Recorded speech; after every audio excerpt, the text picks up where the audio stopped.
हर हर महादेव। शिव पार्वती विवाह के बाद की दिव्य कथा। शिव पार्वती का विवाह हिमालय पर्वत के राजमहल में अत्यंत धूमधाम से हुआ। ब्रह्मा जी कहते हैं, तात भाग्यवानों में श्रेष्ठ और चतुर गिरिराज हिमवान ने बारातियों को भोजन कराने के लिए अपने आंगन को सुंदर ढंग से सजाया तथा अपने पुत्रों एवं अन्य लोग पर्वतों को भेजकर शिव सहित सब देवताओं को भोजन के लिए बुलाया। जब सब लोग आ गए तब उनको बड़े आदर के साथ उत्तमोत्तम भोजन पदार्थों का भोज कराया। भोजन के पश्चात हाथ मुंह धो कुल्ला करके विष्णु आदि सब देवता विश्राम के लिए प्रसन्नता पूर्वक अपने अपने विश्राम गृह में गए। मैना की आज्ञा से साध्वी स्त्रियों ने भगवान शिव से भक्ति पूर्वक प्रार्थना करके उन्हें महान उत्सव में परिपूर्ण सुंदर वास भवन में ठहराया।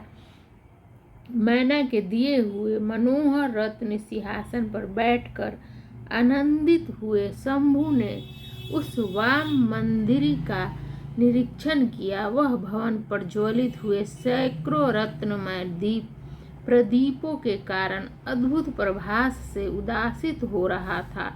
वहां रत्नमय पात्र तथा रत्नों के ही कलश रखे गए थे। मोती और मणियों से सारा भवन जगमगा रहा था। रत्नमय दर्पण की शोभा से संपन्न तथा श्वेत चौरों से अलंकृत तथा मुक्ता मणियों की सुंदर मालाओं से आवेष्टित हुआ वह वास भवन बड़ा समृद्धिशाली दिखाई देता था। उसकी कहीं उपमा नहीं थी। वह महादिव्य अति विचित्र परम मनोहर तथा मन को आह्लाद प्रदान करने वाला था।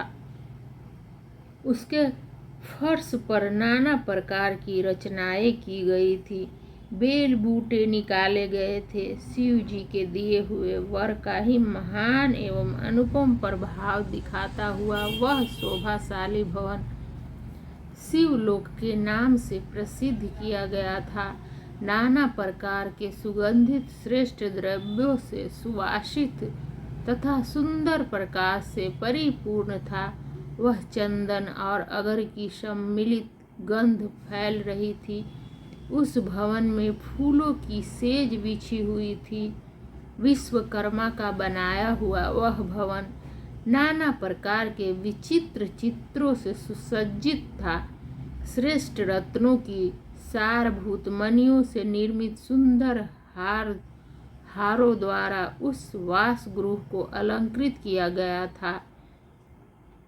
विश्वकर्मा द्वारा निर्मित कृत्रिम वैकुंठ, ब्रह्मालोक, कैलाश, इंद्र भवन तथा शिवलोक आदि दिख रहे थे।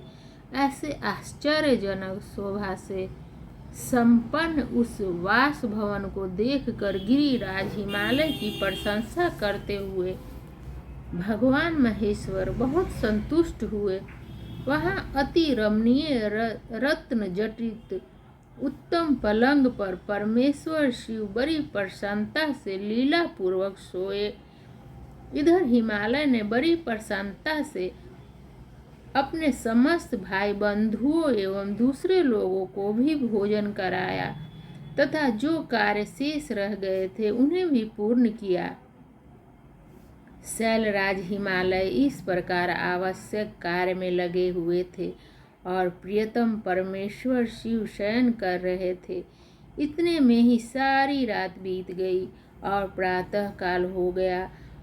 प्रभात काल होने पर धैर्यवान और उत्साही पुरुष नाना प्रकार के बाजे बजाने लगे।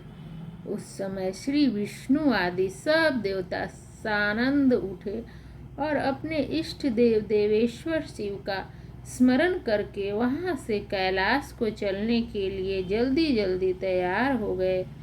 उन्होंने अपने वाहन भी सुसज्जित कर लिए। तत्पश्चात धर्म को शिव के समीप भेजा।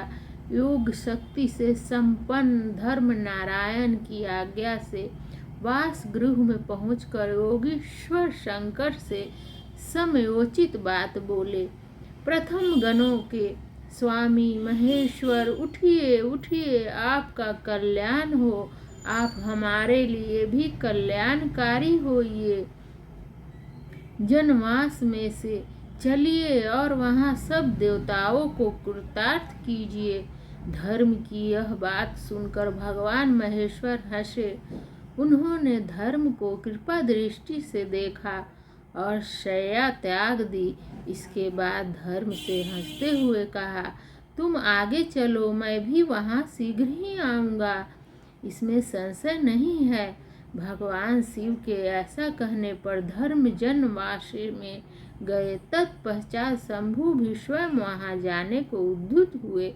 यह जानकर महान उत्सव मनाती हुई स्त्रियां वहाँ आईं और भगवान शंभु के युगल चरण अरविंदों का दर्शन करती हुई मंगल गान करने लगी।